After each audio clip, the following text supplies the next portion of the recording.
Try করছেন কিনা, কি কি সাপ্লিমেন্টস খাচ্ছেন? তো অনেকেই বলেছেন যে ওভারিও কমেট কনসিভার ট্রাই করছি, ম্যাগনেসিয়াম আয়োডিন B6 সাপ্লিমেন্টস নিচ্ছি, Hurunnesa actively trying vitamin D C B complex magnesium actively trying Biofol good gut calcium omega 3 UB-Q10 আছে। সাজিয়া আপু তো সম্ভবত আমাদের প্রোগ্রামে আছেন।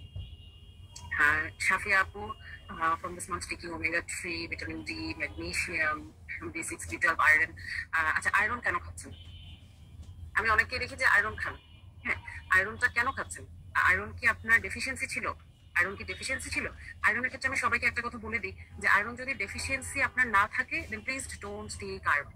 হ্যাঁ, যদি কখনো কোনো ডক্টর দিয়ে থাকে still check your iron levels. Iron যদি নর্মাল থাকে talk to your doctor and stop taking excessive iron. হ্যাঁ, আয়রন কিন্তু শুধু আয়রন না, যে কোনো জিনিসই আমাদের বডিতে এক্সেসিভ হয়ে গেলে বডিতে সেটা স্টোর হয়। কিছু কিছু জিনিস আছে যেগুলো এক্সেসিভ হলে সমস্যা নেই, যেমন ধরুন ভিটামিন বি, ভিটামিন সি, এগুলো হচ্ছে ওয়াটার সলিবল ভিটামিন। এগুলো বেশি হয়ে গেলেও দেখা যায় যে ইউরিনের সাথে পাস হয়ে যায়। আবার কিছু কিছু ভিটামিন আছে যেগুলো বডিতে স্টোর হয়, যেমন ভিটামিন এ, ডি, ই, কে। হ্যাঁ, দেন হচ্ছে মিনারেলস এর মধ্যে আয়রন আছে, আয়রন, জিঙ্ক। হ্যাঁ, এই জিনিসগুলো বডিতে স্টোর হয়। ঠিক আছে, তো যখন এই জিনিসগুলো বডিতে এক্সেস হয়ে যায় তখন কোথায় যে স্টোর হয়? যেমন আয়রনের কথা আমি যদি বলি, আয়রন যখন বডিতে স্টোর হয় তখন হচ্ছে আমাদের লিভারে স্টোর হয়, আমাদের ব্রেইনের মধ্যে ইভেন স্টোর হয়, প্যানক্রিয়াসে স্টোর হয়, অনেক অনেক জায়গায় আয়রন স্টোর হয়। স্টোর হয়ে ওই অর্গানের ফাংশনিং ক্যাপাসিটিটা কমিয়ে দেয়। এটাকে আমরা বলি হেমোক্রোমাটোসিস। এটা একটা রোগ। হ্যাঁ, জিঙ্ক যদি অনেক বেশি হয়ে যায়, জিঙ্ক এক্সেসিভ হয়ে যাওয়ার কারণে সিডারোব্লাস্টিক অ্যানিমিয়া হয়।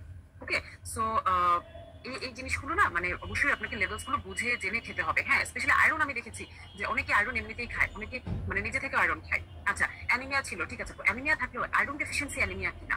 অ্যানিমিয়াও কিন্তু অনেক রকমের অ্যানিমিয়া হয়। যদি আপনার আয়রন ডেফিসিয়েন্সি থাকে শুধুমাত্র কিন্তু সেক্ষেত্রে আপনি আয়রন খাবেন। অ্যানিমিয়া কিন্তু আয়রন ডেফিসিয়েন্সি ছাড়াও অনেক রকম অ্যানিমিয়া থাকে। সো মানে স্পেসিফিক্যালি আয়রনের ক্ষেত্রে আমি দেখেছি অনেকে দেখেছি যে একটু চুল পরে আয়রন খাওয়া শুরু করে দেয়, অথবা একটু হয়তো ব্লাড লেভেল কম আসলো আয়রন খাওয়া শুরু করে দিল।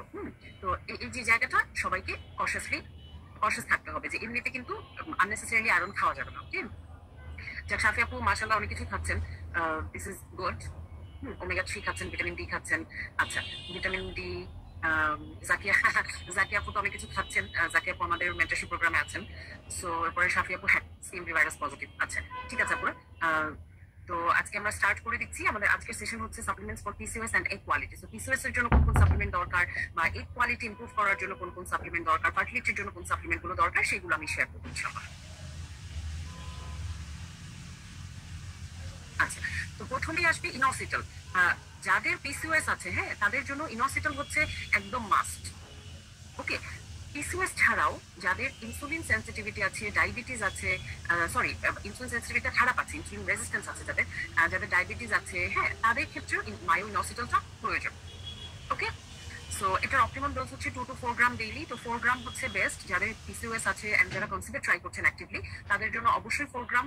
যারা হয়তো বা এখন কনসিভার ট্রাই করছেন না, অথবা পিসিওএস নেই, জাস্ট ইনসুলিন রেজিস্ট্যান্সের জন্য নিতে চাচ্ছেন, বা এমনিতেই জাস্ট কোয়ালিটি ইমপ্রুভ করার জন্য নিতে চাচ্ছেন, তারা আর একটু লো ডোজে নিলেও চলবে। বাট যাদের পিসিওএস আছে তাদের ক্ষেত্রে 4 গ্রাম ডেইলি অবশ্যই নিতে হবে। হ্যাঁ, আর ইনোসিটলের সাইড এফেক্ট খুব বেশি নেই। জাস্ট সাইড এফেক্ট বা যেটা হতে পারে সেটা হচ্ছে যে অনেকের ক্ষেত্রে ডাইউরেসিস হয়, অর্থাৎ অনেক বেশি ইউরিনেশন হয়। আমি আমাদেরই পাস্ট ক্লায়েন্ট দুই একজনের ক্ষেত্রে দেখেছি যে প্রচুর ইউরিনেশন হয়, ডাইউরেসিস হয়। হ্যাঁ, যে ইউরিন পাস করে বেশি বেশি ইনোসিটল খেলে। তো সেক্ষেত্রে যদি এটা কষ্টকর হয়ে যায় স্টপ ইট। হ্যাঁ, বাট ম্যাক্সিমাম মানুষের ক্ষেত্রে ওরকম সাইড এফেক্ট হয় না। হ্যাঁ, সো মায়ো ইনোসিটলটা নিতে হবে। ইনোসিটল আবার দুই ধরনের আছে, একটা হচ্ছে মায়ো ইনোসিটল আর একটা হচ্ছে ডিকাইরো ইনোসিটল। হ্যাঁ, সো পিসিওএস এর জন্য বা ইনসুলিন রেজিস্ট্যান্স, ডায়াবেটিস, ইনফার্টিলিটি, এগুলোর জন্য আমরা প্রেফার করি হচ্ছে মায়ো ইনোসিটল। ওকে, সো মায়ো ইনোসিটলটা খাবেন। যদি চান সাথে ডিকাইরো ইনোসিটলের অনেক অনেক সাপ্লিমেন্টের প্রিপারেশনে মায়ো ইনোসিটল প্লাস ডিকাইরো ইনোসিটলও থাকে। সো মায়ো ইনোসিটলের রেশিওটা থাকতে হবে 40, মায়ো ইনোসিটল এন্ড ডিকাইরো ইনোসিটলের রেশিও থাকতে হবে 40:1। ওকে, সো মায়ো ইনোসিটল যদি 2000 গ্রাম হয়, হ্যাঁ সরি 2000 মিলিগ্রাম হয়, 2000 মিলিগ্রাম হয়, ডিকাইরো ইনোসিটল থাকবে হচ্ছে 50 মিলিগ্রাম। ওকে, সো 40:1 রেশিওতে থাকতে হবে। ডিকাইরো ইনোসিটল যদি বেশি খেয়ে ফেলেন সেটা কিন্তু শরীরের জন্য ভালো না। ওকে, সো অনেকে আছে যে কাইরোসিস খায়, শুধুমাত্র কাইরোসিস বা যেটা হচ্ছে ডিকাইরো ইনোসিটল। সো ডিকাইরো ইনোসিটল খেয়ে আসলে খুব বেশি লাভ নেই। আমাদেরকে খেতে হবে হচ্ছে মায়ো ইনোসিটল। ডিকাইরো ইনোসিটল না খেলে অসুবিধা নেই, বাট মায়ো ইনোসিটলটা আমাদের জন্য হেল্পফুল দরকার। ওকে, সো এরপরে আসবো হচ্ছে ওমেগা 3। হ্যাঁ, ওমেগা 3 কাজ করে ইনফ্লামেশন কমাবে। ওমেগা 3 হরমোনাল ব্যালেন্স ইমপ্রুভ করবে, ইকুয়ালিটি ইমপ্রুভ করবে। যখন ইনফ্লামেশন কমে আসবে, বডির অক্সিডেটিভ ড্যামেজ কম হবে, তখন অটোমেটিক্যালি হরমোনালি ব্যালেন্স ইমপ্রুভ করবে, ইকুয়ালিটি ইমপ্রুভ করবে। So omega 3 is a wonderful fertility supplement actually. হ্যাঁ, ওমেগা 3 কে বলা হয় it's water to the fire. হ্যাঁ, আমাদের শরীরে যখন ইনফ্লামেশন হয়, আমাদের শরীর একটা ফায়ারের মতো কন্ডিশনে থাকে, ঠিক আছে, এরকম একটা ক্রিটিক্যাল কন্ডিশন যখন অনেক বেশি হাই ক্রনিক ইনফ্লামেশন থাকে। So omega 3 is water to the fire. হ্যাঁ, যে আগুনের মধ্যে পানি দিলে যেরকম আগুনটা নিভে যায় সেরকম। সো ওমেগা 3 অপটিমাম ডোজ হচ্ছে 1 to 3 gram per day. But এখানে কিছু ইন্টারাকশন আছে, যেমন ওমেগা 3 অনেক সময় ব্লাডকে থিন করে। সো কারো যদি কোনো হেমোফিলিয়া টাইপের কোনো রোগ থাকে, হ্যাঁ, যেখানে হচ্ছে ব্লাড ক্লট হয় না, এরকম ক্লটিং ডিসঅর্ডার যদি থাকে বা ব্লিডিং ডিসঅর্ডার যদি থাকে, তো তখন সাবধানে থাকতে হবে। যারা হচ্ছে ওয়ারফারিন নিচ্ছেন, হেপারিন নিচ্ছেন কোনো কারণে, তাদেরকে ওটা কেয়ারফুলি নিতে হবে। কারো যদি কোনো সার্জারি থাকে, সার্জারির আগে কিছুদিন বন্ধ রাখতে হবে। হ্যাঁ, আগে এবং পরে। এরপর আসবো হচ্ছে ভিটামিন ডি। ভিটামিন ডি তো আসলে ভিটামিন ডি এর কথা বলে শেষ করা যাবে না। হ্যাঁ, ভিটামিন ডি কে এখন ভিটামিন থেকে হরমোনে প্রমোট করা হয়েছে। বলা হয় যে ভিটামিন ডি হচ্ছে ওয়ান কাইন্ড অফ হরমোন।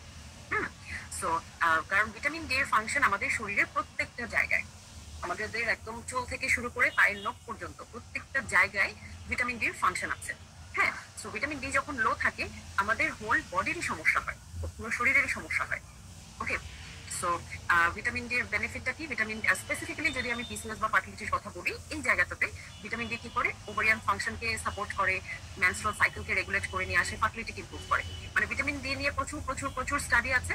সব স্টাডিতে দেখা গেছে যে ভিটামিন ডির সাথে ইনফার্টিলিটির একটা লিঙ্ক আছে। হ্যাঁ, মানে ফার্টিলিটির জায়গাটাতে বা ফার্টিলিটি নিয়ে যারা রিসার্চ করেন, তো তারা ভিটামিন ডি অনেক রিসার্চ করেছেন। দেখা গেছে যে যাদের ইনফার্টিলিটি আছে তাদের মধ্যে ম্যাক্সিমাম মানুষেরই ভিটামিন ডি ডেফিসিয়েন্সি থাকে। আর ভিটামিন ডি যখন রিস্টোর করা হয় বা ভিটামিন ডি যখন রিপ্লেস করা হয়, তখন হচ্ছে ফার্টিলিটি ইমপ্রুভ করে।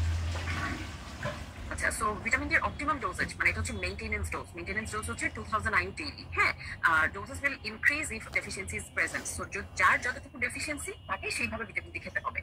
এটা কারোর জন্য সেট না যে সবাই একই রকম খাবে। ওকে, সো ভিটামিন ডিটা সবাইকে তার ডেফিসিয়েন্সি ওয়াইজ খেতে হবে, যার যতটুকু ডেফিসিয়েন্সি। কারো যদি লেভেল, আমাদের অপটিমাম টার্গেট হচ্ছে 30 to 40 ন্যানোগ্রাম, হ্যাঁ, ভিটামিন ডির জন্য। সো কারো যদি লেভেল থাকে 5, সেক্ষেত্রে তাকে খুব কুইকলি রিপ্লেস করতে হবে। কারো যদি লেভেল থাকে 10, তাকেও কুইকলি করতে হবে। কারো যদি দেখা যায় যে 20-25 এরকম আছে, মোটামুটি খুব খারাপ না, সেক্ষেত্রে আমরা তাকে লো ডোজ দিব। হ্যাঁ, সো এটা আসলে ডোজেজটা ডিপেন্ড করবে ডেফিসিয়েন্সি কিরকম সেটার উপর।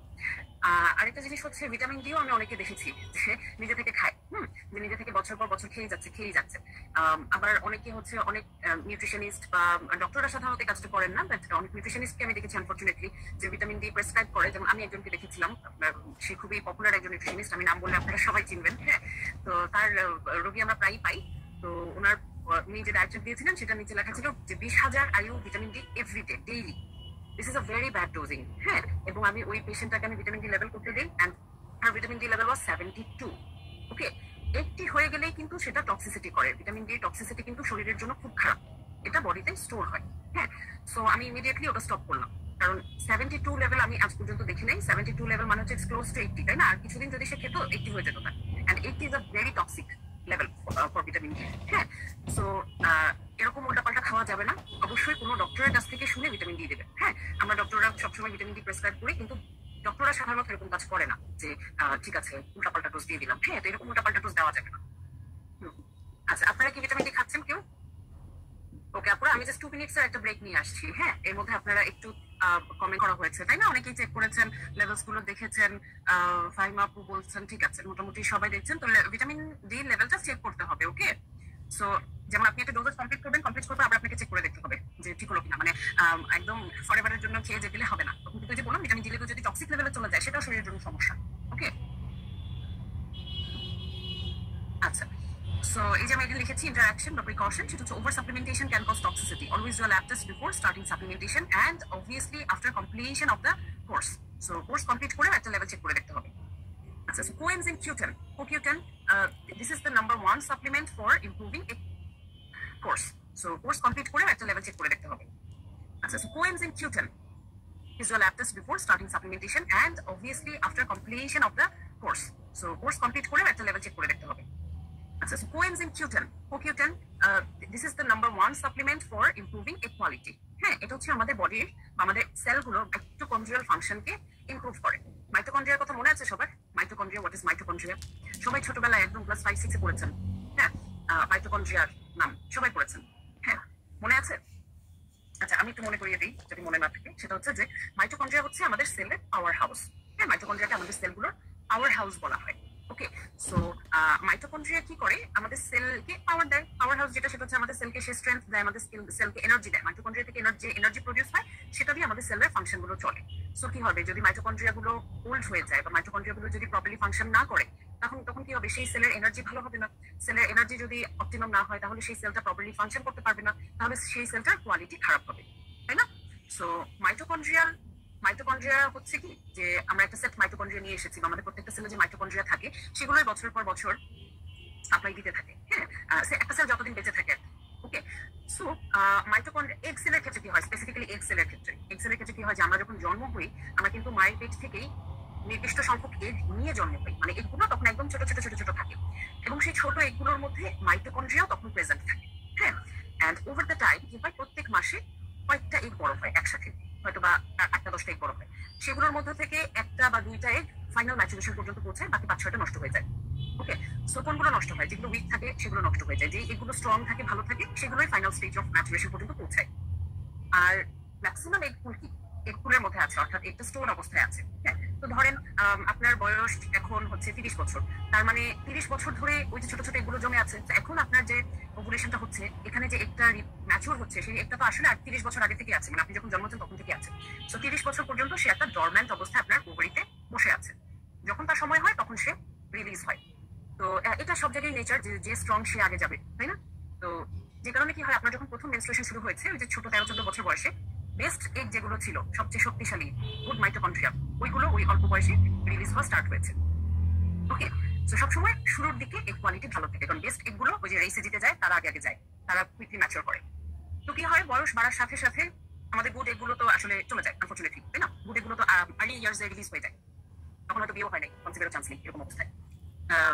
তো সেক্ষেত্রে কি হচ্ছে, যখন বয়স বেড়ে যাচ্ছে আফটার 30, হ্যাঁ, তখন যেগুলো রিলিজ হচ্ছে সেগুলো তো 30 বছর ধরে আপনার বডিতে আছে, 30 বছর ধরে আপনার বডিতে ডট ইমব্যালেন্স হচ্ছে, সবগুলো সে এনজয় করতে করতে সে উইক হয়ে যাচ্ছে, তার বয়স হয়ে গেছে। হ্যাঁ, সো তখন মাইটোকন্ড্রিয়াল ফাংশনটা কম্প্রোমাইজ হয়ে যাচ্ছে। সো বয়স বাড়ার সাথে সাথে আমরা যে বলি বয়স বাড়ার সাথে সাথে ইকুয়ালিটি কমে আসে। কেন কমে আসে? কারণ এই যে মাইটোকন্ড্রিয়াগুলো এগুলো অনেক বছর ধরে বসে আছে, এই মাইটোকন্ড্রিয়াগুলো এফিশিয়েন্টলি কাজ করতে পারছে না। হ্যাঁ, তো তখন ইকুয়ালিটিটা কমে আসে, বা ওই একটা তখন এফিশিয়েন্ট থাকে না, গুড এগুলো আগে থেকে বের হয়ে গেছে। yes we lost many years of our fertility unfortunately। এই কারণে দেখবেন যে গ্রাম দেশে ছোট ছোট বাচ্চা মেয়েদের বিয়ে হয়ে যায়, 13-14 বছর বয়সে বিয়ে হয়ে যায়, 1-2 বছরের মধ্যে কনসিভ করে ফেলে। হ্যাঁ, তো ওরা হচ্ছে যে কারণ they have the best eggs there।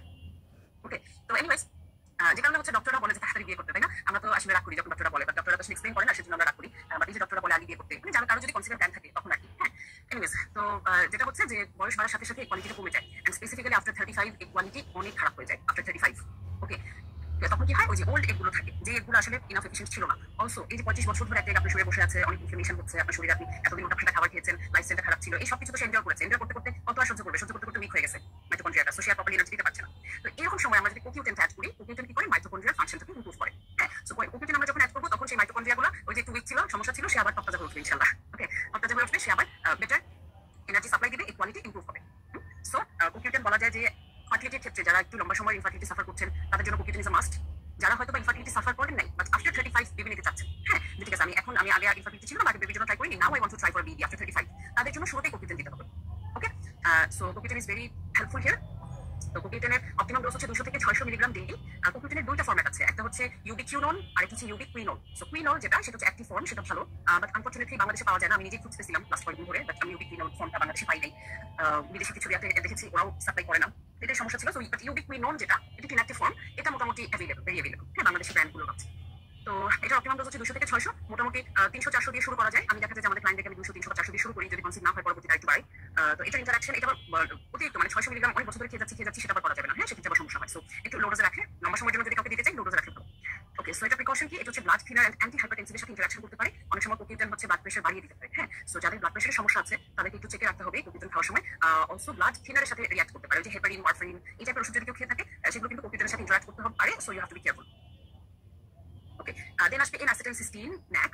তো ন্যাক হচ্ছে আমাদের একটা অ্যান্টিঅক্সিডেন্টের প্রিকারসার, বা এই যে গ্লুটাথায়োনের প্রিকারসার হচ্ছে ন্যাক, অর্থাৎ ন্যাক যখন বডিতে আসে এটা পরবর্তীতে গ্লুটাথায়োনে কনভার্ট করে। হ্যাঁ, আপনারা সবাই গ্লুটাথায়োনের নাম শুনেছেন তো, তাই না?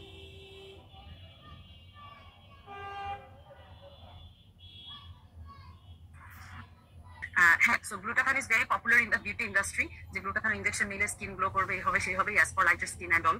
তো কেন আসলে সেটা স্কিনের জন্য কিভাবে beneficial? Because antioxidant activity, because of the antioxidant activity. হ্যাঁ, যে this is a powerful antioxidant. So যখন আপনি এটা নিচ্ছেন গ্লুটাথায়ন, তখন কি হচ্ছে যে আপনার স্কিনের অ্যান্টিঅক্সিডেন্ট অ্যাক্টিভিটি ভালো হচ্ছে, স্কিনের কোলাজেন গুলো বুস্ট করছে, স্কিনটা দেখতে ভালো লাগছে।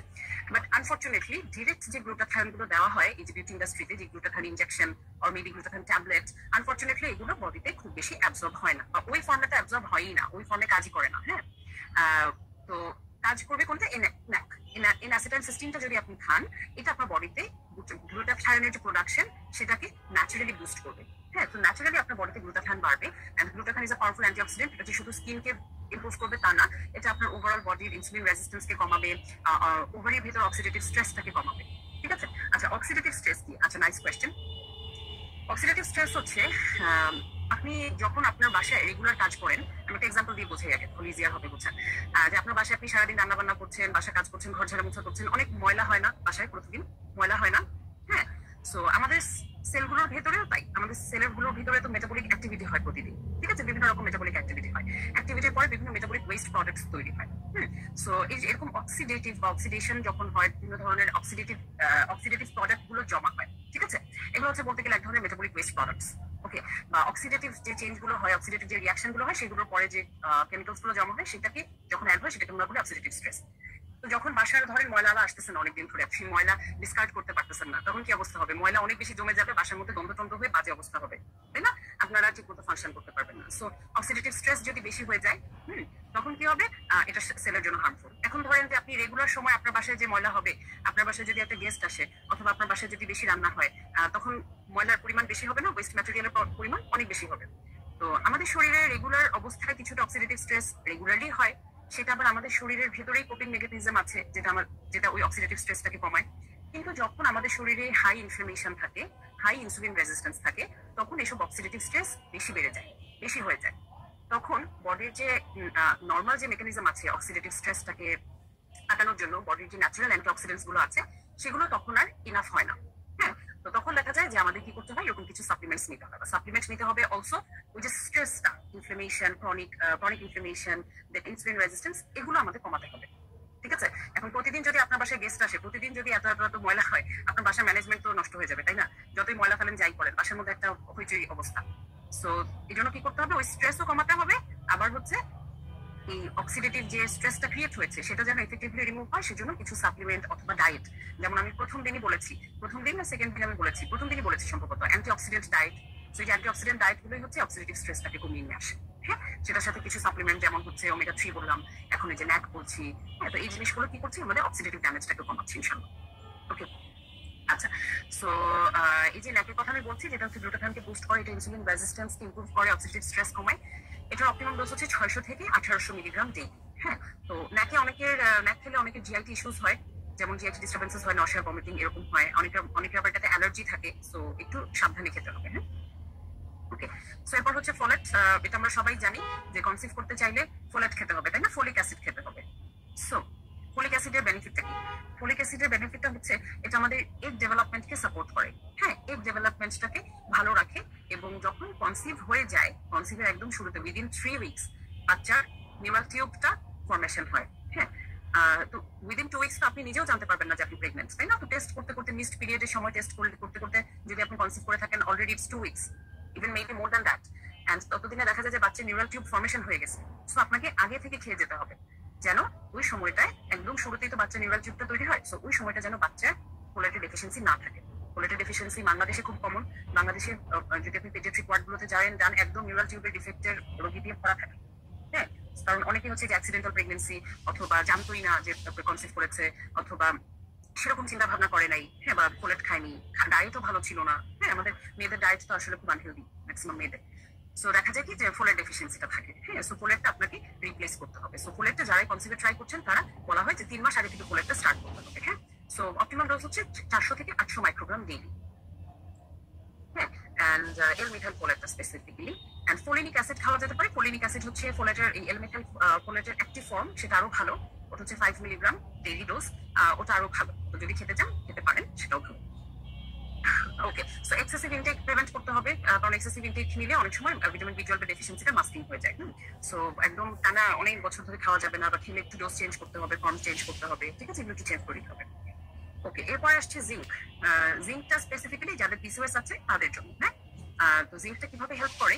জিঙ্ক হচ্ছে অ্যান্ড্রোজেন লেভেলটাকে ব্যালেন্স করে। ওকে, সো স্পেসিফিক্যালি যাদের হচ্ছে অ্যান্ড্রোজেন লেভেলটা বেশি, যে ফেশিয়াল হেয়ার আছে, অথবা অ্যাকনি আছে, অথবা অনেক বেশি হেয়ার ফল আছে, হ্যাঁ, এই হাই অ্যান্ড্রোজেন সিম্পটম গুলো যাদের মধ্যে আছে পিসিওএস এর ক্ষেত্রে, অথবা রিপোর্টে হয়তো বা টেস্টোস্টেরন লেভেলস বেশি, তাদের জন্য জিঙ্কটা খুব হেল্পফুল। তো জিঙ্কের অনেকগুলো ফর্মেট আছে, zinc citrate, zinc picolinate, zinc oxide.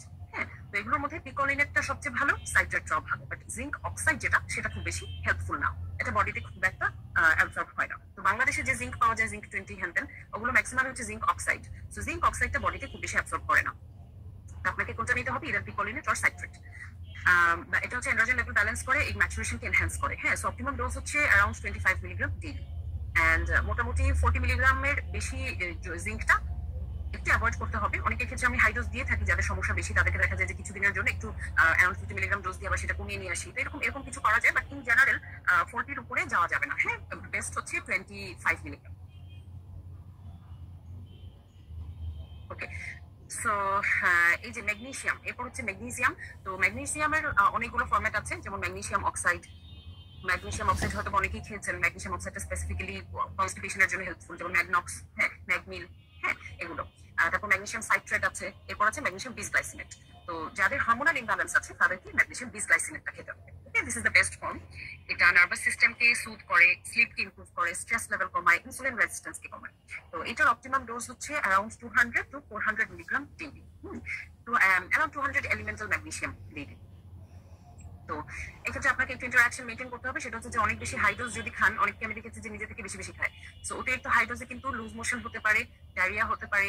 হ্যাঁ, যদি কারো কিডনি প্রবলেম থাকে সেক্ষেত্রে ম্যাগনেসিয়াম অবশ্যই অ্যাভয়েড করতে হবে। ওকে, অ্যান্ড ম্যাগনেসিয়াম হচ্ছে ফোলিক অ্যাসিডের সাথে ইন্টারাক্ট করে। So magnesium and folic acid কখনো একসাথে খাওয়া যাবে না।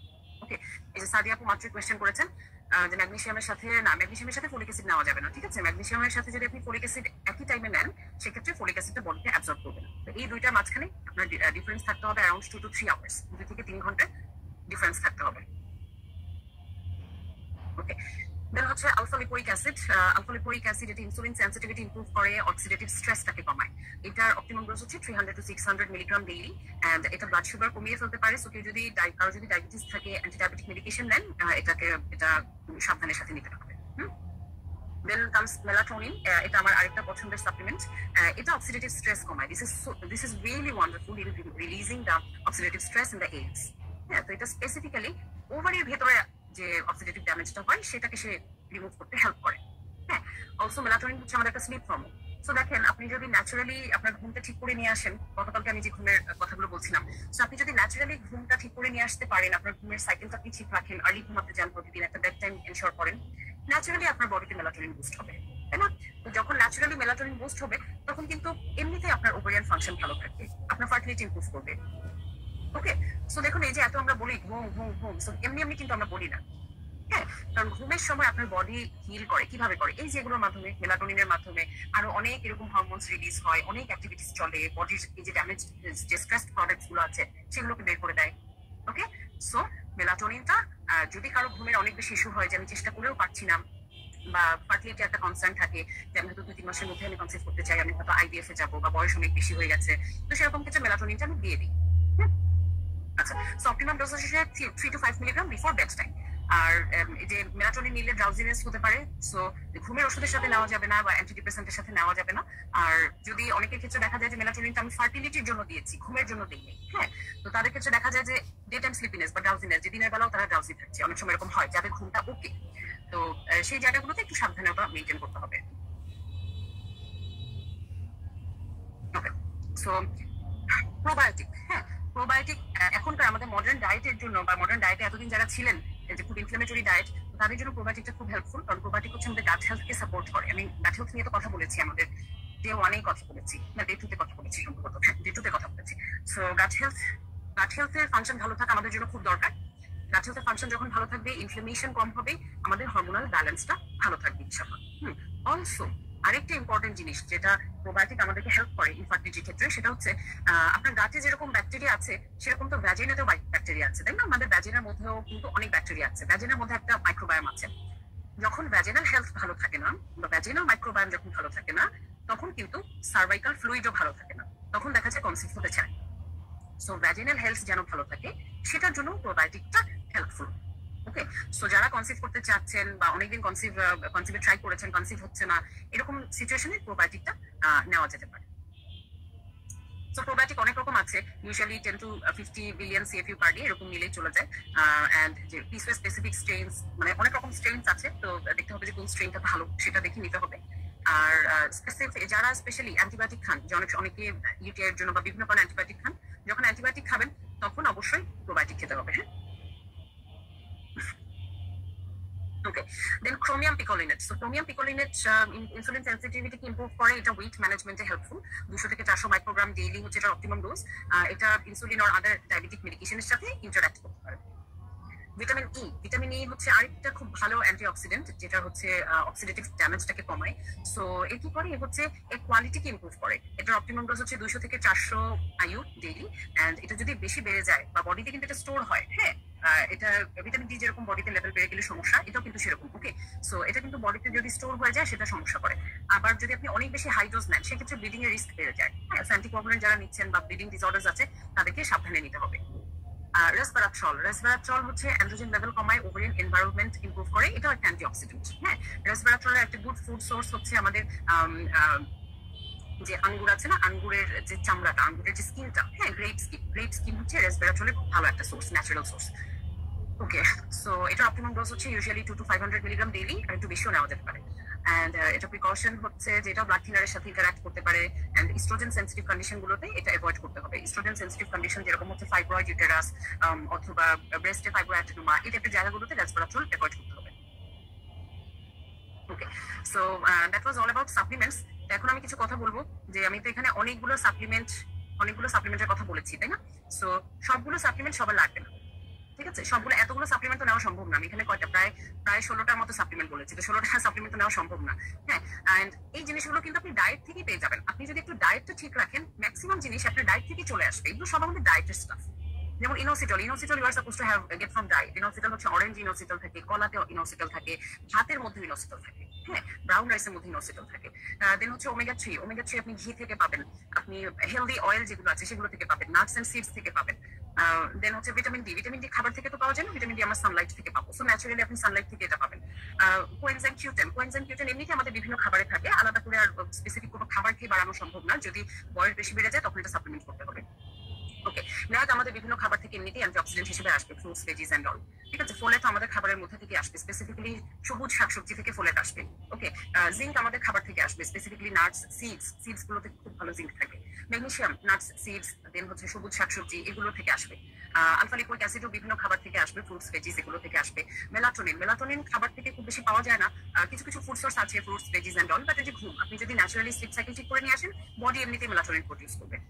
ওকে, আর প্রোবায়োটিকও আপনার ডায়েটের মাধ্যমেই হবে। প্রোবায়োটিক খুব বেশি দরকারও হয় না, আপনার গাছল ভালো থাকলে দরকার নেই। গাছল যদি খারাপ থাকে কিছু প্রিবায়োটিক জাতীয় খাবার খাওয়া যেতে পারে। প্রোবায়োটিক না, প্রোবায়োটিক হচ্ছে ব্যাকটেরিয়া তো ডিরেক্টলি খাবার থেকে আপনি সেভাবে পাবেন না। পাবেন বলতে হচ্ছে ইয়োগার্ট থেকে পাবেন, হ্যাঁ, গ্রিক ইয়োগার্ট বা কিমচি, এই টাইপের ফার্মেন্টেড যে খাবারগুলো আছে সেগুলো থেকে আপনি প্রোবায়োটিক পাবেন।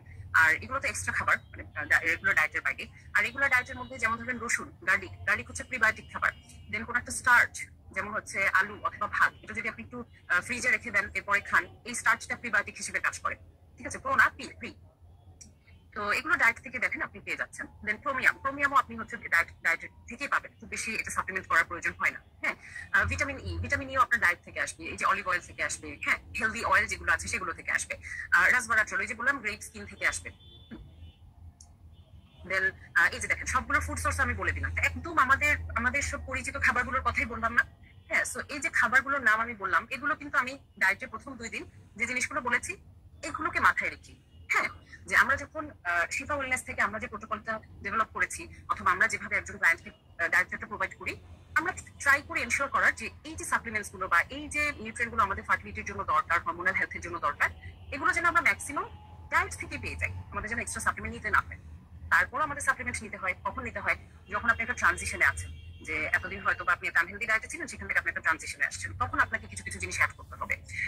কারো কারো হয়তো বা কিছু কিছু স্পেসিফিক জায়গায় বেশি প্রয়োজন হতে পারে, যেমন মাইরিনোসিটাল যাদের পিসিওএস আছে তাদের ক্ষেত্রে যে এরকম হাই লেভেলের মাইরিনোসিটাল, হাই ডোজ মাইরিনোসিটাল ডায়েট থেকে পাওয়া সম্ভব না, তখন তাকে এটা অ্যাড করতে হবে ফর সাম টাইম। হ্যাঁ, তো কিছু কিছু স্পেসিফিক কন্ডিশনে আপনার শরীরের সিমটম বুঝে আমরা সাপ্লিমেন্ট দিব, কিন্তু 80% ক্ষেত্রে ডায়েটটাই আপনাকে হেল্প করবে। আপনি যদি ধরেন এই সাপ্লিমেন্ট গুলো তো কম এক্সপেন্সিভ না, দিস আর কোয়াইট এক্সপেন্সিভ, আপনি এখন 20-25 হাজার টাকার সাপ্লিমেন্ট কিনে খাচ্ছেন কিন্তু আপনার ডায়েটটা ভালো নাই, তাহলে কিন্তু এই সাপ্লিমেন্ট কোনো কাজে আসবে না। হ্যাঁ, আপনি সাপ্লিমেন্ট খাচ্ছেন, আপনার গাট হেলথ ভালো না, আপনার সাপ্লিমেন্ট অ্যাবজর্বই হবে না বডিতে, গাট যদি ভালো না। হ্যাঁ, আপনি সাপ্লিমেন্ট খাচ্ছেন, আপনার ঘুম ঠিক নাই, স্ট্রেস অনেক বেশি, সাপ্লিমেন্ট গুলো বডিতে ঠিক মতো কাজই করবে না। তো সবার আগে সাপ্লিমেন্টের আগে আপনার ডায়েট, এক্সারসাইজ, স্লিপ এগুলো ঠিক করতে হবে, then you add in the supplements. হ্যাঁ, সাপ্লিমেন্টের নাম সাপ্লিমেন্ট কেন? Why is it called supplement? Because এটা আপনাকে অ্যাকচুয়াল বা মেইন জিনিসটা প্রোভাইড করবে না, এটা আপনাকে আপনার যে নিউট্রিশনটাকে আছে সেটাকে সাপ্লিমেন্ট করবে, কিন্তু অ্যাকচুয়াল নিউট্রিশন সে প্রোভাইড করবে না।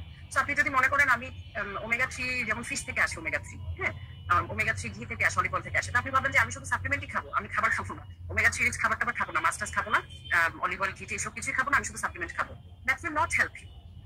আপনাকে আগে ডায়েটারি সোর্সটা রাখতে হবে, then you adding the supplements to replenish the deficit. ঠিক আছে, সো সাপ্লিমেন্ট নিয়ে কেউ বেশি অবসেসড হয়ে যাবেন না যে এটা খেতে হবে, এটা খেতে হবে, এত টাকা আইস আমি পারলাম না, এটা চিন্তা করবেন না। ম্যাক্সিমাম জিনিসগুলো আমরা ডায়েট থেকেই পেয়ে যাবো। সো আগে ডায়েট ঠিক করে নিয়ে আসুন, এক্সারসাইজ, আদার লাইফস্টাইল ফ্যাক্টরস ঠিক করে নিয়ে আসুন, দেন যেটা প্রয়োজন সেই অনুযায়ী সাপ্লিমেন্ট নেবেন। এখানে সবগুলো সবার প্রয়োজন নাই। হ্যাঁ, কিছু কিছু জিনিস আপনার দরকার হতে পারে, কিছু কিছু জিনিস আপনার নাও দরকার হতে পারে। এগুলো ডিপেন্ড করবে আপনার বয়স কত, আপনার হেলথ স্টেটাস কিরকম হচ্ছে, আপনার ওভারঅল কি কি সিমটম নিয়ে সাফার করছেন, আপনি আপনার ফ্যামিলি হিস্ট্রি কি আছে, হ্যাঁ, আপনার পিসিওএস কিরকম, লেভেল কিরকম, ইরেগুলার পিরিয়ড আছে কিনা, পিসিওএস এর মধ্যে অনেক রকম আছে, কারো কারো ইরেগুলার পিরিয়ড থাকে, কারো কারো period regular but still PCOS আছে, কারো পিরিয়ড রেগুলার কিন্তু হাই অ্যান্ড্রোজেন লেভেল।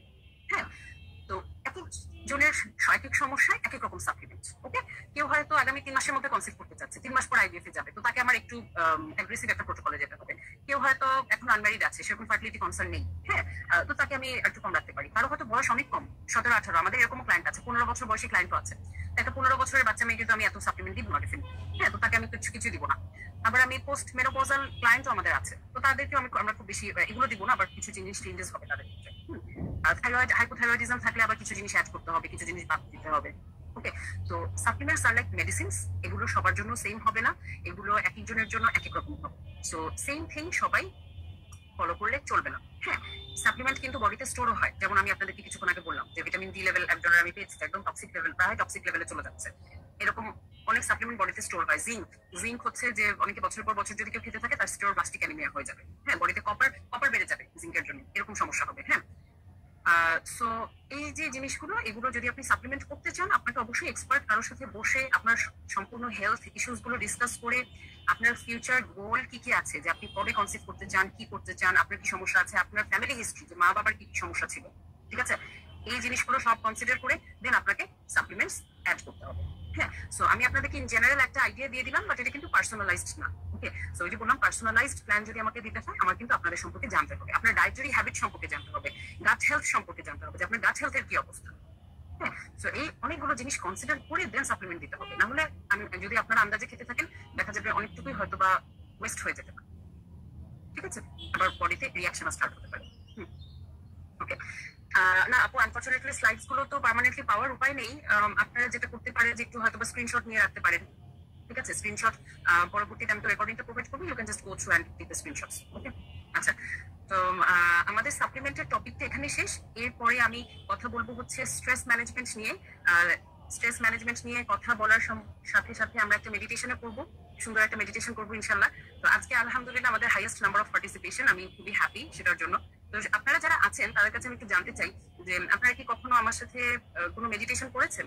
যে আমি তো ইউজুয়ালি আমাদের ফ্রি সেশন গুলোতে যেগুলো থাকে, অথবা প্রায় যে মাস্টার ক্লাস গুলো থাকে সেগুলোতে আমরা অনেক মেডিটেশন করি। আপনারা কেউ কি আমার সাথে কোনো লাইভ মেডিটেশন করেছেন?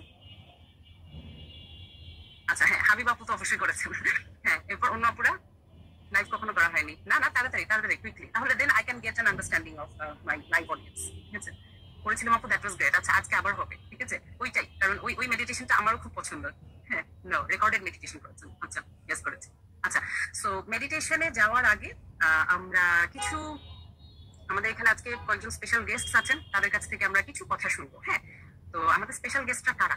আমাদের স্পেশাল গেস্টটা হচ্ছে এই যে গত এতদিন ধরে আমরা লাইফস্টাইল নিয়ে কথা বলছি, ডায়েট নিয়ে কথা বললাম, এক্সারসাইজ নিয়ে কথা বলেছি, স্লিপ নিয়ে কথা বলেছি, আজকে সাপ্লিমেন্ট নিয়ে কথা বললাম, এখনো স্ট্রেস ম্যানেজমেন্টটা বাকি। তো এই জিনিসগুলো যারা প্র্যাকটিস করছেন তাদের মধ্যে থেকে কয়েকজন, হ্যাঁ, তো তারা তাদের এক্সপিরিয়েন্সটা শেয়ার করবেন যে এই লাইফস্টাইলটা আসলে ফলো করে তারা বেনিফিট পাচ্ছেন কিনা, অথবা কেমন ফিল করছেন, কোথায় ডিফিকাল্টিস ছিল। হ্যাঁ, তো তাদেরকে আমি স্পেসিফিক্যালি বলেছি যে আজকে আপনাদের সাথে শেয়ার করার জন্য, so that you all can be motivated. হ্যাঁ, কারণ মনে হতে পারে যে আল্লাহ এত কিছু করতে হবে, এত এক্সারসাইজ করতে হবে, এত ডায়েট করতে হবে, দিস ইজ ভেরি ডিফিকাল্ট, তাই না? This is unrealistic. তো আসলে যে আনরিয়েলিস্টিক না, সেটার জন্যই আমি তাদেরকে ইনভাইট করবো। তো জাস্ট ছোট্ট করে আমরা দুই একজনের কথা শুনবো, এরপরে আমরা আমাদের মেডিটেশনটা স্টার্ট করবো, স্ট্রেস ম্যানেজমেন্টের লেভেলে চলে যাবো। ওকে, আচ্ছা। সো আমাদের সাথে আছেন হচ্ছে, আমি প্রথমে জাকিয়া আপুর সাথে কথা বলতে চাই। জাকিয়া আপু কি আছেন?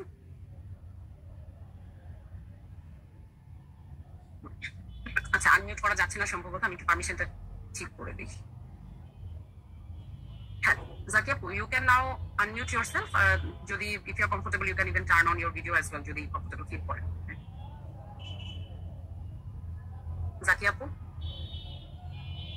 আমাদের মেন্টরশিপ প্রোগ্রামের জাকিয়া আপু। আসসালামু আলাইকুম। হ্যাঁ, ওয়ালাইকুম সরি, আমি আসসালাম। মাইক অন করতে পারছিলাম না। না, এটা আপনার এন্ড থেকে না, আমি মিউট করে রেখেছিলাম সবাইকে ডিউরিং দ্য সেশন, আমি মিউট রেখেছিলাম এর জন্য। ওকে, সো আমি প্রথমে এটা আলহামদুলিল্লাহ, আমি একটু প্রথমে ইন্ট্রোডিউস করি যে জাকিয়া আপু হচ্ছে আমাদের কারেন্ট যে মেন্টরশিপ প্রোগ্রাম চলছে, আমাদের 8th ব্যাচ রানিং আছে। আমরা প্রায় মাঝামাঝিতে চলে এসেছি আমাদের 8th ব্যাচে। তো আমাদের 8th ব্যাচের একজন অনারেবল ক্লায়েন্ট। হ্যাঁ, এন্ড জাকিয়া আপু মাশাআল্লাহ সুন্দর মেইনটেইন করেছেন, উনি ইউএসএতে আছেন, সেই জন্য আমি ওনাকে আগে কল করলাম, because I know it's quite late in her place. And mentorship প্রোগ্রামে আমরা কি করি, আপনাদের এই যে জিনিসগুলো আমি গত কয়েকদিন ধরে ক্র্যাশ কোর্সে আমি যে জিনিসগুলো ডিসকাস করলাম, এগুলো আমাদের বেসিক থাকে। এটার সাথে আমরা কিছু কিছু জিনিস অ্যাড করি, মডিফাই করি, পার্সোনালাইজড একটা প্ল্যান করে দেই। তো সেখানে আমাদের ক্লায়েন্টরা সেটা ফলো করেন। হ্যাঁ, বাট বেসিকটা এই যে আমরা ক্র্যাশ কোর্সে যা যা বলি, বেসিকটা আমাদের এরকমই থাকে। তো জাকিয়া আপুকে আমি রিকোয়েস্ট করবো যে জাকিয়া আপু যদি একটু শেয়ার করেন যে এই যে লাইফস্টাইলটা আমরা বলছি, আমাদের এখানে ক্র্যাশ কোর্স পার্টিসিপেন্টরা আছেন, ওনারা হয়তো ম্যাক্সিমামই নিউ এই লাইফস্টাইলটা সম্পর্কে। তো আপনি কেমন ফিল করছেন এই ডায়েট, এক্সারসাইজ এন্ড অল, এই লাইফস্টাইলটা ফলো করে, এন্ড কিরকম বেনিফিট পাচ্ছেন এখন পর্যন্ত, and is it too difficult? আপু, যদি শুরু করতে চাই তাহলে বলতে হবে গত বছরের কথা। ঠিক এরকম একটা ক্র্যাশ কোর্স আমি করেছিলাম 7 দিনের আপনার। আচ্ছা আচ্ছা, আপনি আমাদের ক্র্যাশ কোর্স পার্টিসিপেন্ট ছিলেন? জি, এটা ঠিক 1 বছর আগে এরকম একটা সময় বোধ হয়। তো এরপর নিজে নিজে চেষ্টা করি, হয় না।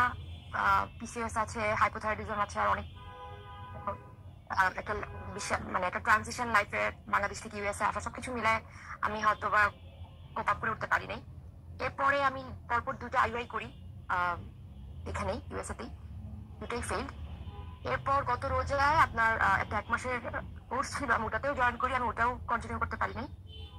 তো এত কথা মানে আপনিও জানেন না। শেষে হচ্ছে এই আপনার এই 12 উইক প্রোগ্রামটা যখন শুরু হয়, তার 1 সপ্তাহ আগে ডিসিশন নেই না, আমার একটা গাইডেন্স দরকার প্রপার।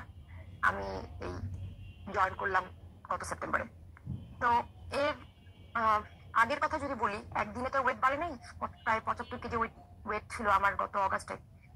তো সবকিছু মিলায় আমি ডিসিশন নিলাম, একা একা সম্ভব না, একজন ডাক্তার দরকার, একজন নিউট্রিশনিস্ট দরকার, এত ট্রমা যাচ্ছে, আপনার প্রোগ্রামে সাইকোলজিস্টও আছে। সবকিছু দেখেই আমি ঠিক করলাম যে প্রোগ্রামে জয়েন করবো। তো জয়েন করার কারণ হচ্ছে এটা। আর জয়েন করার পরে এখন পর্যন্ত যেটা আমার মেইন সমস্যা ছিল, প্রথমে আমি আপনাকে বলেছিলাম আমার স্লিপ ডিস্টার্বেন্স ছিল। আমি প্রতিদিন লগ দিতে যখন দেখি যে আমার কি কি প্রবলেম ছিল, স্লিপ আলহামদুলিল্লাহ বলবো না যে আমি ঠিক 10টায় ঘুমা যাচ্ছি, 11টায় ঘুমা যাচ্ছি, কিন্তু ঘুমা যাচ্ছি, ঘুমটা ভালো হচ্ছে। আগে 2-3 বার করে ঘুম ভাঙতো, আলহামদুলিল্লাহ এটা মনে হয় গত 1 সপ্তাহের মধ্যে 1-2 বার হয়েছে। মোটামুটি আমি 6-7 ঘন্টা টানা ঘুমাচ্ছি, কখনো 9 ঘন্টাও ঘুমাচ্ছি।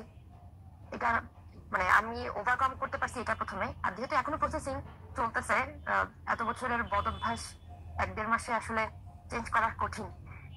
তো তাও আমি বলবো আমি চেষ্টা করতেছি, অনেক ইমপ্রুভ হয়েছে।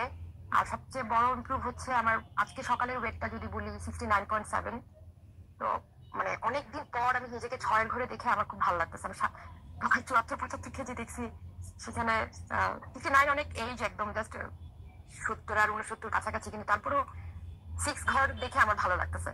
তো আলহামদুলিল্লাহ। স্ট্রেস আমি ফিল করি না, কেন জানি না। মানে মানে স্ট্রেস নিয়ে কথা বলতে গেলে আমি কনফিউজ হয়ে যাই, কোনটা স্ট্রেস কোনটা গ্রিফ, আসলে মানে দুঃখ, মানে মনোকষ্ট করতে আমি এই দুটা আসলে আলাদা করতে পারি না।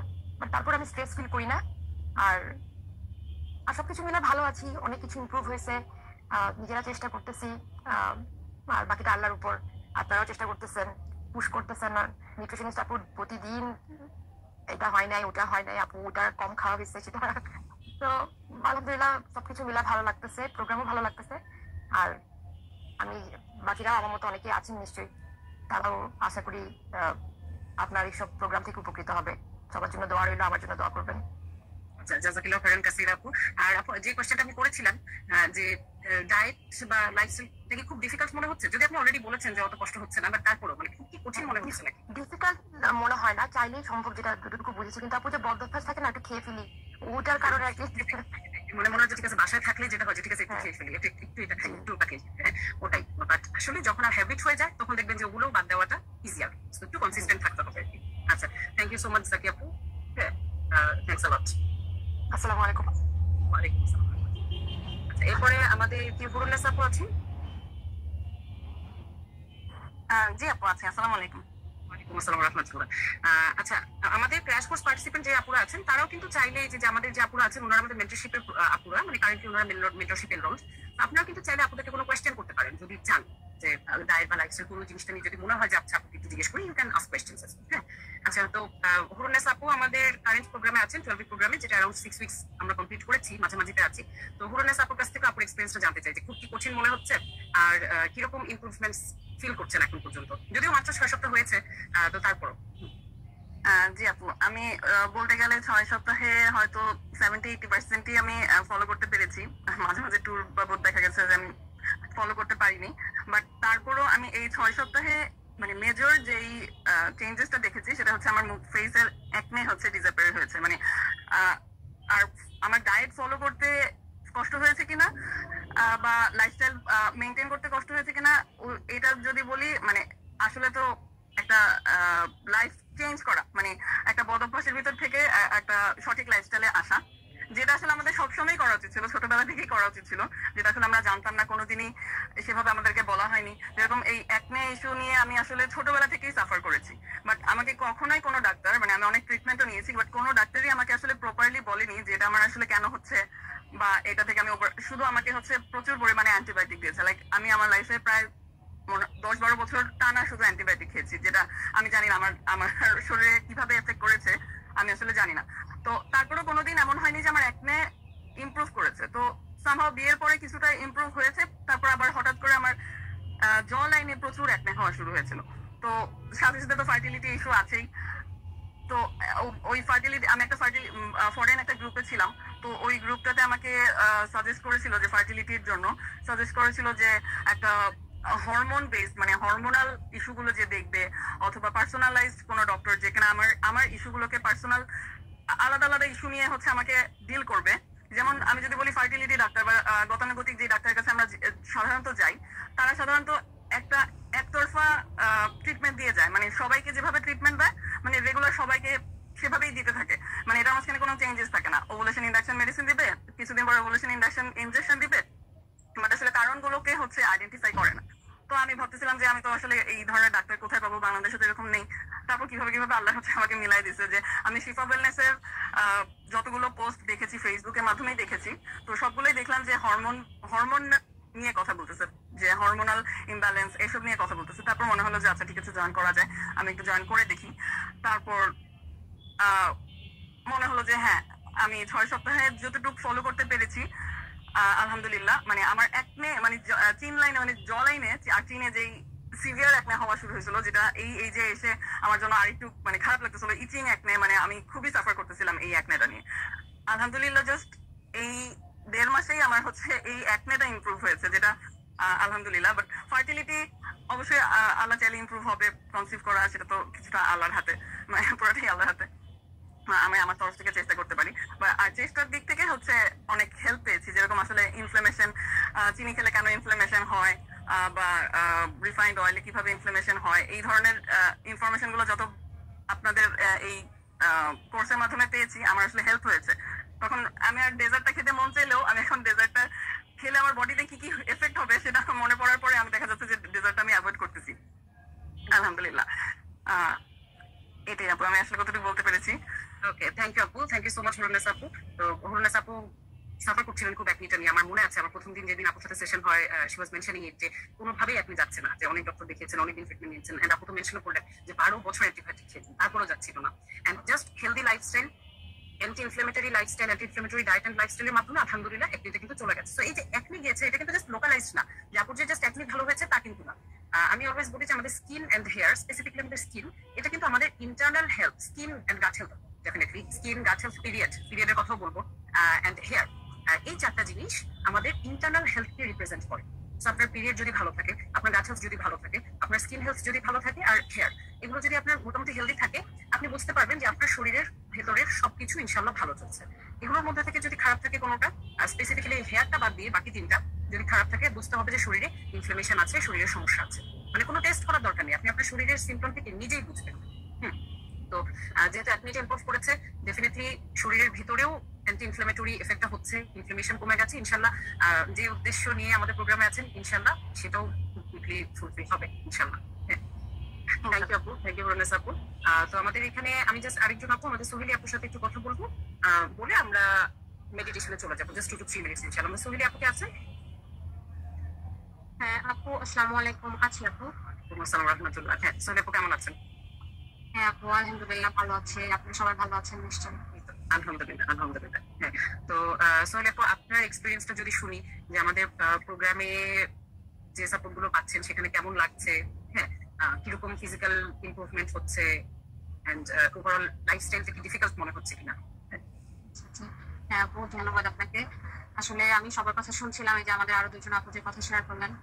তো আমি যখন এই জার্নিটা আসলে শুরু করি, আমি সবার কাছেই আমার মেসেজগুলো দিচ্ছি আর কি। আপনারা শুনলে আমার মনে হয় আপনাদের উপকারই হবে। আমি যখন প্রথমে এই শিফা ওয়েলনেসের সাথে আসলে কানেক্টেড হই এই কোর্সের জন্য, তখন আসলে আমি মেন্টালি খুব ট্রমার মধ্যে ছিলাম।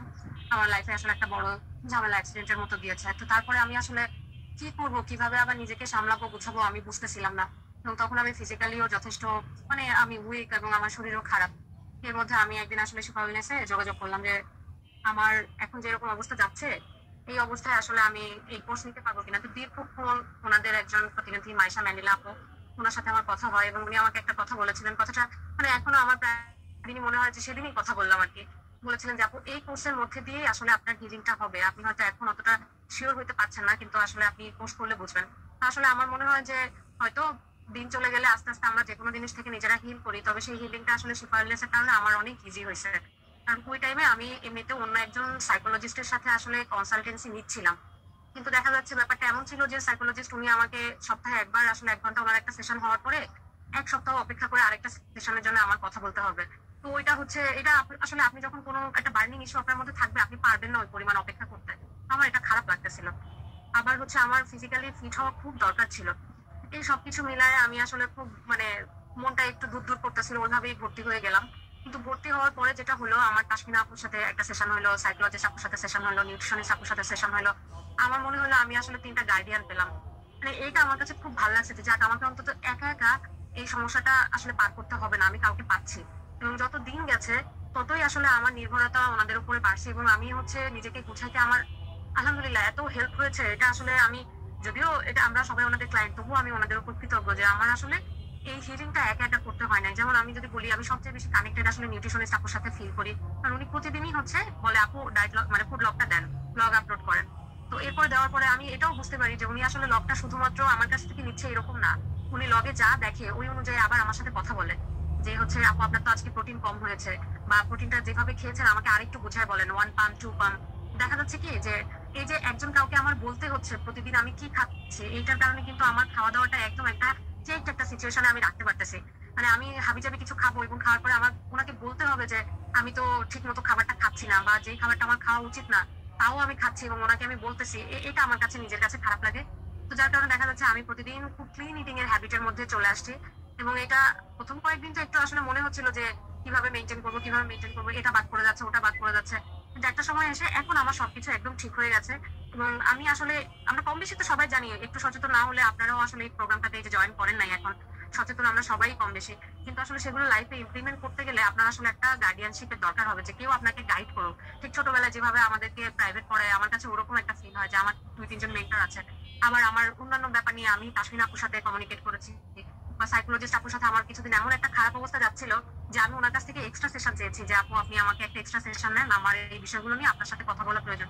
এই যে সার্বিক দিক দিয়ে যে ক্লিন লাইফস্টাইলের হ্যাবিটটা, এটা আসলে আমি নিজের মধ্যে খুব ভালোভাবে অ্যাডপ্ট করতে পেরেছি, যেটা আসলে এই যে এই মানে আপুদের টিমটা না থাকলে আমার পক্ষে পসিবল হতো না। যদি আমি বলি যে এখন আমার সবচেয়ে বড় ফোকাস ছিল ওয়েট লস করার, তো আমি আসলে ওয়েট লস করতাম কিন্তু আমার বেশ তাড়াতাড়ি ওয়েট লস হয়েছে, ওইটা হয়তো এত তাড়াতাড়ি হতো না। আমি 83.5 দিয়ে এখানে শুরু করি, আমার এখন 75.5, আমার অল্প সময় বেশ ভালো ওয়েট কমেছে। এটার কারণ হচ্ছে আমি সুপার ফুড গুলো মিস করি না। এই জিনিসগুলো আমি জানতাম, কিন্তু এই খাবারগুলো যে এত গুরুত্বপূর্ণ আমাদের জন্য, এটা কিন্তু আসলে সুপার ওয়েলনেসের আগে আমি নিজেই জানতাম না যে আপেল সিডার ভিনেগার বা টারমারিক এগুলো যে আমাদের জন্য এত গুরুত্বপূর্ণ। তো এই বিষয়গুলো আমি বলে আমার এখন মনে হয় যে 3 মাসে আসলে আমার হচ্ছে না, আমার যতদিন প্রয়োজন ততদিন যদি আপুদের সাথে আমি থাকতে পারতাম, আমার স্বার্থটা উদ্ধার করে আমি বিদায় হইতে পারলে হয়তো আমার জন্য ভালো হইতো। তো আমার কাছে এখন সবকিছু একটা ছকের মধ্যে চলে আসছে। এবং হচ্ছে ফার্টিলিটি যদি বলি, আমার আসলে ওই ইনফার্টিলিটির ওই রকম প্রবলেম আমি বলবো না, কারণ আমি একবার কনসিভ করেছিল। তবু আল্লাহর রহমতে আমার যে সমস্যা গিয়েছে তারপরে আসলে আমার যা যা প্রয়োজন ছিল ওইভাবে আসলে এখন আমি পাচ্ছি, এবং আমার ওটা বেশ কাজও করছে। যেমন আমার পিরিয়ড সাইকেল ছিল প্রায় 35 ডেজ 34 ডেজ এরকম, এইবার দেখলাম একদম আমার একদম 30 ডেজে, এটা আমার বেশ ছোটবেলায় হয়েছে তারপরে আর হয় নাই, একদম 30 ডেজে আমার পিরিয়ড সাইকেল আসছে। এবং হচ্ছে আমার যদি ফিজিক্যাল যে মানে ইমপ্রুভমেন্ট গুলোর কথা বলি, আগে তো বাথরুমে গোসল করার পরে 2-1টা চুল দেখতাম, আলহামদুলিল্লাহ আমার চুল ওঠা কিভাবে কোন সাপ্লিমেন্টে বন্ধ হয়েছে আমি বলতে পারবো না, আমার কোনো চুলই আর উঠতেছে না। এটা একটা জিনিস। আর আমার একই প্রবলেম কখনো ছিল না চুল উঠতো, তবে আমার মানে ফেস বা স্কিন এবং হচ্ছে চুল টুল দেখে আমি বুঝি যে আমার মাথায়ও কোনো আসলে মানে ওই ড্যান্ড্রাফ বা হচ্ছে চুল ওঠার প্রবলেম গুলো নাই। তো আসলে আমরা যখন ভেতর থেকে নিজেদেরকে প্রায়োরিটাইজ করবো যে আমার শরীরই আমার কাছে সবচেয়ে বড় প্রায়োরিটি, এবং ওইভাবে আমি নিজের উপরে কাজ করা শুরু করবো, তখন আসলে সবকিছু ভালো হবে। এবং এটার জন্য শিফা ওয়েলনেস আসলে ওয়ান্ডারফুল, অসাধারণ। আসলে ওনারা হেল্প করতেছে দেখে আসলে আমার মনে হচ্ছে আমি এভাবে জার্নিটা নিতে পারতেছি।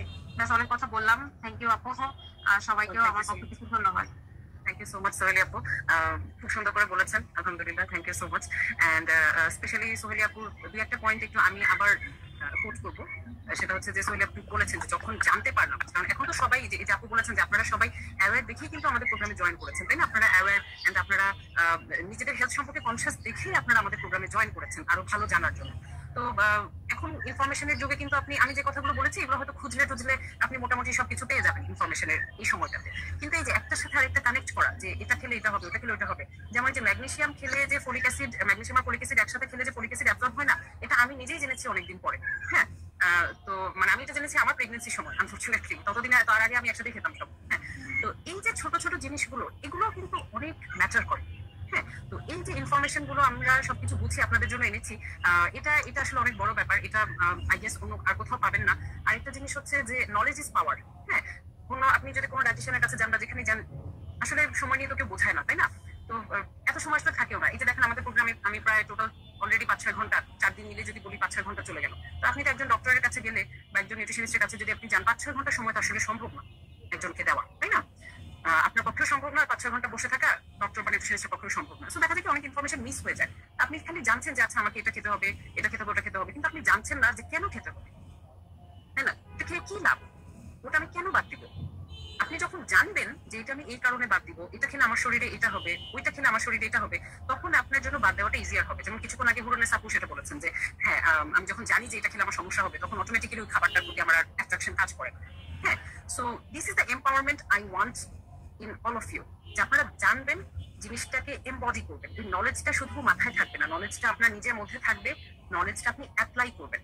যে হ্যাঁ, এই যে একটা কেক, এই কেকের মধ্যে একটা ব্যাড অয়েল আছে, এই কেকের মধ্যে একটা গ্লুটেন আছে, এই কেকের মধ্যে কালার আছে, হ্যাঁ, এই কেকের মধ্যে কিছু এজেন্টস আছে, বেকিং এজেন্টস, যেগুলো আমাদের শরীর ইনফ্লামেশন করে। সো এই কেকটা খেতে টেস্টি, ইয়েস, আমি 2 মিনিট কেকটা খাবো, আমার অনেক মজা লাগবে, খুবই ভালো লাগবে, it will feel heavenly, but খাওয়ার পরে 1 মাস আমার শরীরে সেটার ইফেক্টটা থেকে যাবে। আমি আমার যে ডিজায়ার গোল সেখানে আমি পৌঁছানোর জন্য আরো 1 মাস প্রায় পিছিয়ে গেলাম। এটা যখন আপনি চিন্তা করবেন, তখন কিন্তু সেই কেকটার প্রতি আপনার কোনো অ্যাট্রাকশনই কাজ করবে না। উল্টা যারা খাচ্ছে তাদের প্রতি আপনার পিটি হবে। This is happening to everyone. এই কেকটা যে খাবে তারই সমস্যাগুলো হবে। ওকে, সো মাঝে মাঝে আমরা হেলদি ট্রিট হিসেবে খাবো, হয়তো মাসে 1 দিন, মাসে 2 দিন, বাট রেগুলার বেসিসে আমাদের যে জিনিসগুলো খাওয়ার হ্যাবিট ছিল সেগুলো আমাদের ঠিক করে নিয়ে আসতে হবে। হ্যাঁ, সো আপুরা আপনাদের কেমন লাগছে, মানে যারা আমাদের ক্র্যাশ কোর্স পার্টিসিপেন্ট আপুরা, আপুদের কথা শুনে কি একটু মোটিভেটেড ফিল করছেন? আপুদেরকে আমি স্পেসিফিক্যালি বলেছি বিকজ আপনারা যেন একটু বেটার ফিল করেন যে হ্যাঁ এই লাইফস্টাইলটা আসলে খারাপ না। এই লাইফস্টাইলটা হ্যাঁ শুরুর দিকে একটু হয়তো কষ্ট হতে পারে পছন্দের জিনিসগুলো ছাড়া, বাট যখন আপনি এটাতে হ্যাবিচুয়েটেড হয়ে যাবেন তখন কিন্তু কষ্ট হবে না। এন্ড আপনি যদি কারো আন্ডারে থাকতে পারেন, যেমন আমাদের মেন্টরশিপ প্রোগ্রাম আছে, বা কোনো আপনার যদি অ্যাকাউন্টেবিলিটি পার্টনার থাকে, সেক্ষেত্রে আপনার জন্য আরো হেল্পফুল হবে ইনশাআল্লাহ। ওকে, আচ্ছা, তো আমাদের মেন্টরশিপ প্রোগ্রাম থেকে আরো 2-1 জন আপুরা জয়েন করেছেন। আরো কয়েকজন আছেন আপুরা, অন্য কেউ কি কথা বলতে চান? অন্য কেউ কি আপনাদের এক্সপেরিয়েন্স শেয়ার করতে চান?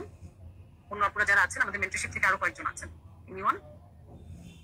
আচ্ছা, না হলে আপু আমি ছোট্ট একটা কথা বলতে চাই, যেমন মারুফ আপু, আমি নিজেও এটা যেহেতু পিসিএস এর পেশেন্ট, অনেক ঘাটাঘাটি করি এগুলো, তো আমার দেখা যায় টাইমটা ম্যানেজ করা, মানে ইটিং উইন্ডো, আমি কখন কোন খাবারটা খাবো বা সিডস গুলা নিচ্ছি, এটা কখন খালি পেটে খাবো নাকি কখন খাবো, এই যে বিষয়গুলো টাইমিং গুলো। হ্যাঁ, আবার হচ্ছে সোহেলি আপু বা অন্য আপুরা যেগুলো বললেন যে একটা স্ট্রং মেন্টরশিপ, একটা গার্ডিয়ান, হ্যাঁ, যে হচ্ছে আমাকে ক্ষেত্র বিশেষে অ্যাকাউন্ট করবে বা বিষয়টা ভালো মন্দ বুঝাই দিবে, এই বিষয়টা যখন আমরা পাই না, বিশেষত যারা পিসিএস পেশেন্ট, তাদের তো কিছু রিয়েলিটিস থাকে যে হয়তো ইচ্ছা করে না, বা একটা কি করব, হয়তো আমার নলেজ আছে বাট সেটাকে আমি প্রপার ওয়েতে অ্যাপ্লাই করতে পারছি কিনা, হ্যাঁ, কখন কোনটা করব, খাবো, আমার ঘুমের টাইমটা বা ফাস্টিং পিরিয়ডটা ঠিক কতটুকু হবে, আমি কি না খেয়ে খেয়ে ওজন কমাবো নাকি খেয়ে আমার এখন খাইতে হবে, এই বিষয়গুলো মানে একটা স্ট্রং মেন্টরশিপ হচ্ছে আমি পাইছি, এবং আলহামদুলিল্লাহ আশা করি আল্লাহ তাআলা আমাকে এটার মাধ্যমে আরো অনেক উপকৃত করবেন,